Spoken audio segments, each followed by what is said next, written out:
Hola, quisiera compartir contigo una breve reflexión espiritual sobre el nombre de Dios y cómo se refirió Jesucristo a Dios. Y esta reflexión la estoy haciendo porque recientemente estuve con un amigo cristiano que había sido confundido porque se le había hecho creer que hay que usar un nombre en hebreo para dirigirse a Dios. Y lo que yo le indiqué es que en vez de creer y seguir lo que dice un hombre, en realidad lo que debemos hacer es estudiar más la palabra de Dios. Si tuviéramos la posibilidad de preguntar al rabino más sabio y al teólogo más estudioso sobre el nombre de Dios, pues posiblemente no se pondrían de acuerdo. De hecho, ni siquiera se ponen de acuerdo los mismos rabinos, que difieren entre ellos mismos en cuanto a la enorme cantidad de nombres que se utilizan para referirse a Dios. Y obviamente Dios no está limitado a ninguna lengua, tampoco la lengua hebrea, aunque fue la que él al principio escogió, porque, por ejemplo, cuando Jesucristo se presenta a Juan en la isla de Patmos, Jesucristo mismo utiliza el griego. O sea que en realidad Dios puede usar cualquier lengua para dirigirse a cualquier hombre. Entonces existe mucha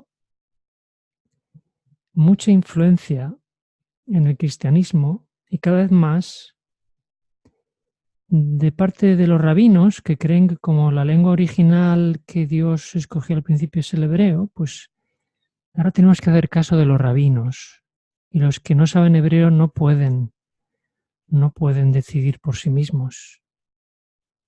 Pero en realidad nadie conoce exactamente cómo era el hebreo antiguo, porque el hebreo actual es solamente una versión moderna del antiguo.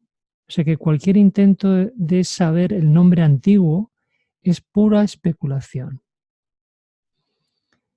De hecho, algunos dicen que el nombre es un misterio que solo algunos han alcanzado a conocer, como si fuera algo místico o gnóstico, escondido. Y esa precisamente es la forma en la que razona el movimiento de la Cábala, que tiene su origen en Babilonia, y de ahí trascendió de hecho al pueblo judío, y los dirigentes de la época de Jesús estaban influidos por este movimiento místico espiritista. De hecho, el mismo Jesús dijo a los dirigentes de la época que el padre de ellos era el diablo. Y estos dirigentes pretendían hacer del conocimiento de Dios un misterio que solo ellos conocían. Ellos eran los expertos y el pueblo, digamos, estaba al margen del conocimiento, dependían. Pero esta es una práctica que se ha repetido también durante siglos en la Iglesia Católica. Es curioso que, por ejemplo, en la Cábala se dice que hay 72 nombres de Dios. Entonces imagínate la confusión. ¿De dónde viene? La confusión no está en el momento mesánico y va mucho más allá. Arranca la historia desde mucho más atrás y esta confusión está introduciéndose dentro del cristianismo para crear confusión entre los cristianos, precisamente. Observa que si creemos realmente en la palabra de Dios, dice toda escritura es inspirada por Dios, pero tenemos un problema y es que no creemos que toda la escritura esté inspirada por Dios. Este es un versículo que decimos creer, pero que en la práctica demostramos que no es así. Por eso cada vez hay más supuestos creyentes que dicen que la Biblia es inspirada solo parcialmente. O sea, hay cosas que sí y hay cosas que no. O, por ejemplo, hay otros que dicen que hay cosas más inspiradas que las otras. Por ejemplo, muchos dicen que el Antiguo Testamento es más inspirado que el Nuevo, por eso hay que estudiar el Antiguo Testamento, pero estudiar el Antiguo Testamento hay que saber hebreo. Y si no sabes hebreo, tienes que dejarte guiar por alguien que sepa hebreo, cuál es un completo engaño. Hay un texto sumamente interesante que dice: todas las cosas que pertenecen a la vida y a la piedad nos han sido dadas. Dios nos ha dado todas las cosas, dice ese texto. Entonces, no dependemos de ningún conocimiento externo a la palabra de Dios, ni ningún experto que nos tenga que descifrar o traducir, o peor aún, llevarnos fuera de la palabra de Dios para supuestamente darnos más luz de la que ya hay en la palabra. Eso es una completa confusión, y es a través de este engaño que muchos cristianos están perdiendo la fe. Porque la mejor forma de hacer perder la fe a alguien es creándole dudas. Así es que comenzó la rebelión en el cielo, Lucifer creando dudas en los ángeles. Es como luego los engañó.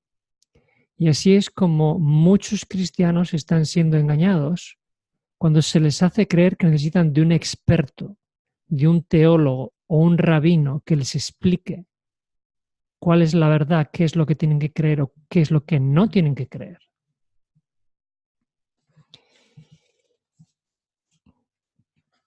No necesitamos ni un rabino ni un teólogo para saber cuál es el nombre de Dios. Hay una persona que nos puede enseñar más que ninguna otra cómo dirigirse a Dios. Mejor que cualquier rabino, el mismo Hijo de Dios puede enseñarnos esto. Solo tenemos que estudiar cómo llamó Jesús a Dios y entonces tenemos la solución. Entonces vamos a ver de qué forma Jesucristo llamó a Dios. Porque Jesús nos reveló cómo nos debemos dirigir a Dios precisamente para romper esa idolatría mística. Por eso nos dice la palabra de Dios: les he dado a conocer tu nombre. Y obviamente la palabra nombre es también carácter. Son una misma cosa, nombre y carácter. Jesús no dijo: en algún momento futuro les daré a conocer tu nombre a través de un rabino.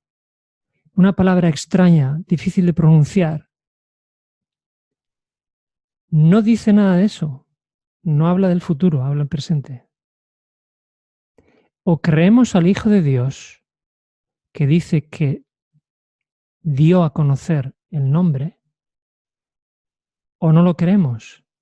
Y si realmente somos sus seguidores, debemos de seguir su ejemplo.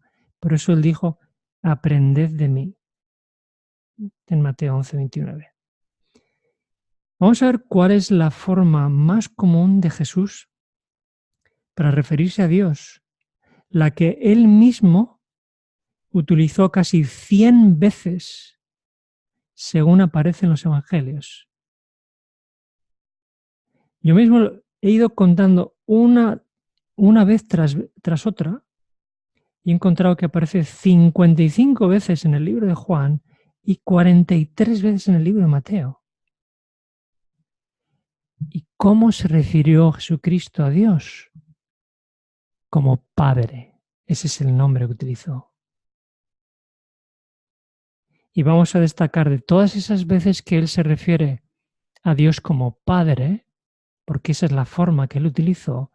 Fíjate que a lo largo de toda su vida, y aún después de haber muerto y resucitado, sigue utilizando este término. En la infancia, en el templo, cuando apenas tenía 12 años, entonces él les dijo: ¿por qué me buscáis? A sus padres les dijo esto. ¿No sabíais que en los negocios de mi Padre me es necesario estar? No usó ninguna palabra extraña en hebreo para referirse a Dios. Tampoco lo hizo cuando era adulto, cuando dijo: yo he venido en nombre de mi Padre. En la cruz dijo: Padre, perdónalos porque no saben lo que hacen. Observa que después de la resurrección va a decir, por tanto, id y haced discípulos a todas las naciones, bautizándolos en el nombre del Padre, del Hijo y del Espíritu Santo. No habla que hay que bautizar en nombre de una palabra extraña, hebrea. Dice el Padre. Y en el presente, hablando también para nosotros en el presente, dice, vosotros pues oraréis así, Padre nuestro que estás en los cielos. Y aun cuando él ascendió al cielo y se apareció a Juan, el apóstol, en la isla de Patmos, se le refirió a él de esta forma: al que venciere y guardare mis obras hasta el fin, yo le daré autoridad sobre las naciones, y las regirá con vara de hierro, y serán quebradas como vaso de alfarero, como yo también la he recibido de mi Padre. La segunda cita dice, el que venciere, confesaré su nombre delante de mi Padre. Y la última, al que venciere, le daré que se siente conmigo en mi trono, así como yo he vencido y me he sentado con mi Padre en su trono. Ese es el término que Jesucristo utilizó, estando ya en el cielo. Ningún cambio en la forma de referirse a Dios. Ahora, ¿por qué Padre? Pues yo creo que Padre fue utilizado por Jesucristo porque es un concepto universal que cualquier ser humano puede entender, y en cualquier país y cultura una persona puede entender el concepto de padre. Y todos tenemos un padre biológico, lo hemos tenido, pero Jesucristo vino a mostrarnos que también tenemos un Padre celestial. Esa es la idea. Así que los cristianos no tenemos que ser engañados pensando que hay que dirigirse al Padre en algún nombre hebreo de dudoso origen y de difícil pronunciación. Si somos seguidores de Jesucristo, tenemos que seguir el ejemplo que nos dejó y usar la palabra Padre para referirnos al Padre Celestial tal como Él lo hizo. Así que si Jesucristo se dirigió a Dios como Padre y quiere que este Padre sea también el nuestro, no se nos ha dado otro nombre. Y nadie puede añadir a esto un nombre extraño para referirse a Dios. Así que si tú quieres seguir a Jesucristo, entonces tienes que llamar a Dios como lo hizo Padre. Buscar algún otro nombre para sustituirlo es una desobediencia al mismo Padre. Espero que esta breve reflexión te haya aclarado de qué forma Jesucristo se refirió a Dios y el ejemplo que Él nos ha dejado para hacer nosotros lo mismo. Que Dios te bendiga.